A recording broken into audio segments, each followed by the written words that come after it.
英語聞き流し10分間、名作リスニング、英語テキストと MP3 ダウンロード、その他の物語は、ホームページよりご利用いただけます。88thpp.com 88thpp.com Chapter 9. The Leave-Taking. Weeks and months had passed since the children's departure on their journey, and the hour of separation was at hand. Light had been very sad lately. She had counted the days in sorrow, without a word to the animals and things, who had no idea of the misfortune that threatened them. On the day when we see them for the last time, they were all out in the gardens of the temple. Light stood watching them from a marble terrace, with Tadal and Midal sleeping by her side. Much had happened in the past 12 months, but the life of the animals and things, which had no intelligence to guide it, had made no progress. On the contrary, Bread had eaten so much that he was now not able to walk. Milk, devoted as ever, dragged him along in a bath chair. Fire's nasty temper had made him quarrel with everybody, and he had become very lonely and unhappy in consequence. Water, who had no will of her own, had ended by yielding to Sugar's sweet entreaties. They were now married, and Sugar presented a most piteous sight. The poor fellow was reduced to a shadow of his former self, shrank visibly day by day, and was sillier than ever, while Water, in marrying, had lost her principal charm, her simplicity. The cat had remained the liar that she always was, and our dear friend Tylo had never been able to overcome his hatred for her. Poor things, thought Light, with a sigh. They have not gained much by receiving the benefit of life. They have traveled and seen nothing of all the wonders that surrounded them in my peaceful temple. They were either quarreling with one another or overeating themselves until they fell ill. They were too foolish to enjoy their happiness, and they will recognize it for the first time presently, when they are about to lose it. At that moment, a pretty dove, with silver wings, alighted on her knees. It wore an emerald collar round its neck, with a note fastened to the clasp. The dove was the fairy Berylun's messenger. Light opened the letter and read these few words. Remember that the year is over. Then Light stood up, waved her wand, and everything disappeared from sight. A few seconds later, the whole company were gathered together outside a high wall with a small door in it. The first rays of the dawn were gilding the treetops. Tadal and Midal, whom Light was fondly supporting with her arms, woke up, rubbed their eyes, and looked around them in astonishment. "What?" said Light to Tadal. "Don't you know that wall and that little door?" The sleepy boy shook his head. He remembered nothing. Then Light assisted his memory. "The wall," she said, "surrounds a house which we left one evening just a year ago today." "Just a year ago? Why, then—" And, clapping his hands with glee, Tadal ran to the door. "We must be near Mummy. I want to kiss her at once, at once, at once." But Light stopped him. It was too early, she said. Mummy and Daddy were still asleep, and he must not wake them with a start. "Besides," she added, "the door will not open till the hour strikes." "What hour?" asked the boy. "The hour of separation," Light answered, sadly. "What?" said Tadal, in great distress. "Are you leaving us?" "I must," said Light. "The year is past. The fairy will come back and ask you for the blue bird." "But I haven't got the blue bird," cried Tadal. The one of the land of memory turned quite black, the one of the future flew away, the nights are dead, those in the graveyard were not blue, and I could not catch the one in the forest. Will the fairy be angry? What will she say?" "Never mind, dear," said Light. "You did your best. And, though you did not find the blue bird, you deserve to do so, for the goodwill, pluck and courage which you showed." Light's face beamed with happiness as she spoke these words, for she knew that to deserve to find the blue bird was very much the same thing as finding it, but she was not allowed to say this, for it was a beautiful mystery, which Tadal had to solve for himself. She turned to the animals and things, who stood weeping in a corner, and told them to come and kiss the children. Bread at once put down the cage at Tadal's feet and began to make a speech. "In the name of all, I crave permission." "You shan't have mine," cried Fire. "Order," cried Water. "We still have tongues of our own," roared Fire. "Yes. Yes," screamed Sugar, who, knowing that his end was at hand, kept kissing Water and melting before the others' eyes. Poor Bread in vain tried to make his voice heard above the din. Light had to interfere and command silence. Then Bread spoke his last words. I am leaving you, he said between his sobs. I am leaving you, my dear children, and you will no longer see me in my living form. Your eyes are about to close to the invisible life of things, but I shall be always there, in the bread pan, on the shelf, on the table, beside the soup, I who am, if I may say so, the most faithful companion, the oldest friend of man. Well, and what about me? Shouted Fire, angrily. Silence, said Light. The hour is passing. Be quick and say goodbye to the children. Fire rushed forward, took hold of the children, one after the other, and kissed them so violently that they screamed with pain. Oh. Oh. He's burning me. Oh. Oh. He scorched my nose. Let me kiss the place and make it well, said Water, going up to the children gently. This gave Fire his chance. Take care, he said, you'll get wet. I am loving and gentle, said Water. I am kind to human beings. What about those you drown? Asked Fire. But Water pretended not to hear. Love the wells, listen to the brooks, she said. I shall always be there.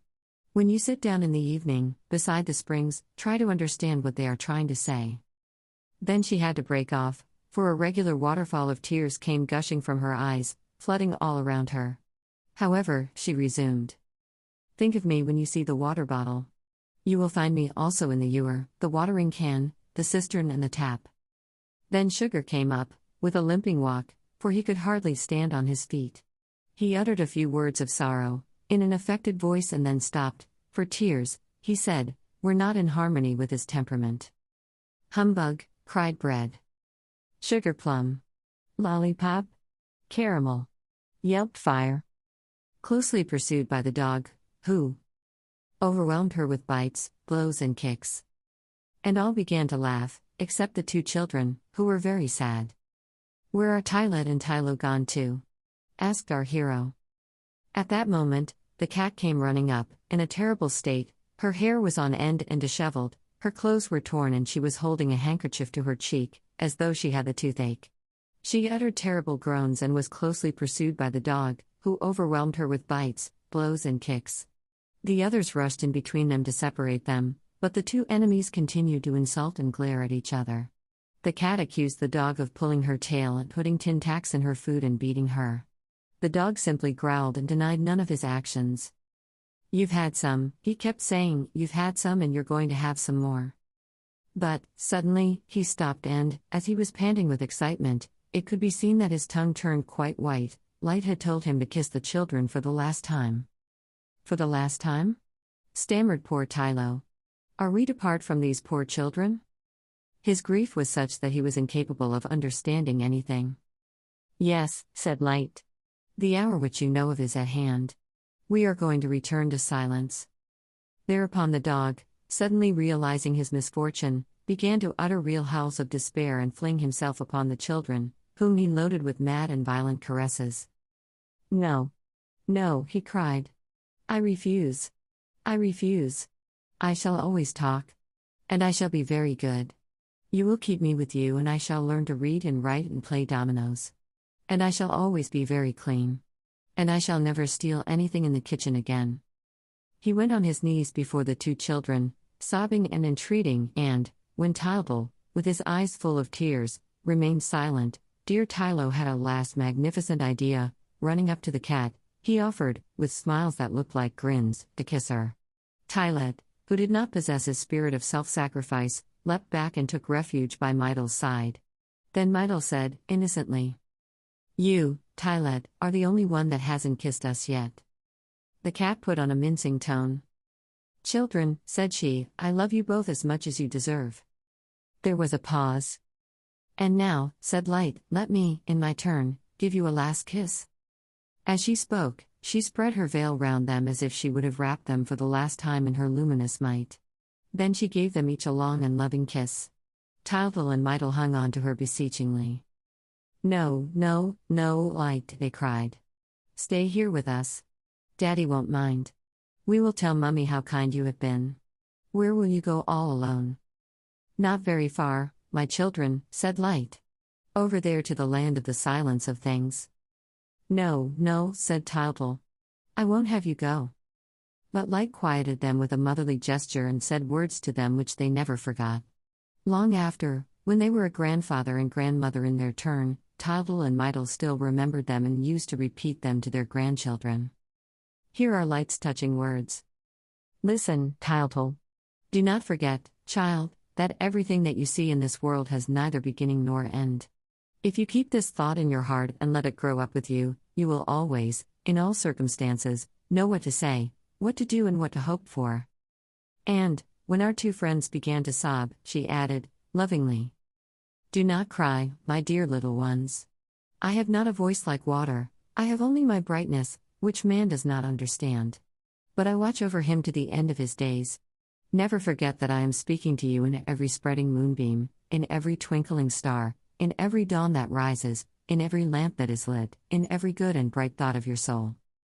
At that moment, the grandfather's clock in the cottage struck 8 o'clock. Light stopped for a moment and then, in a voice that grew suddenly fainter, whispered, Goodbye. Goodbye. The hour is striking. Goodbye. Her veil faded away, her smile became paler, her eyes closed, her form vanished and, through their tears, the children saw nothing but a thin ray of light dying away at their feet. Then they turned to the others, but these had disappeared. Audiobook. Living in Kyoto by Hidemi Woods. Now on sale in online stores. 44 available distributors. Apple, Google Play, Amazon Audible, or else.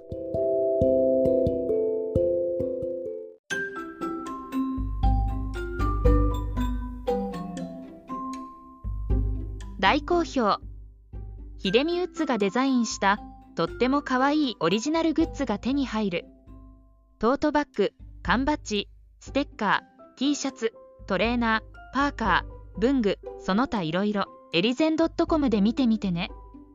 erizen.com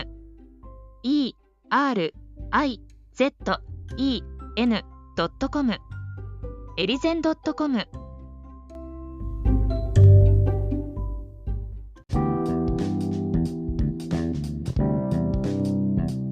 英語聞き流し10分間名作リスニング英語テキストと MP3 ダウンロードその他の物語はホームページよりご利用いただけます。88thpp.com 88thpp.com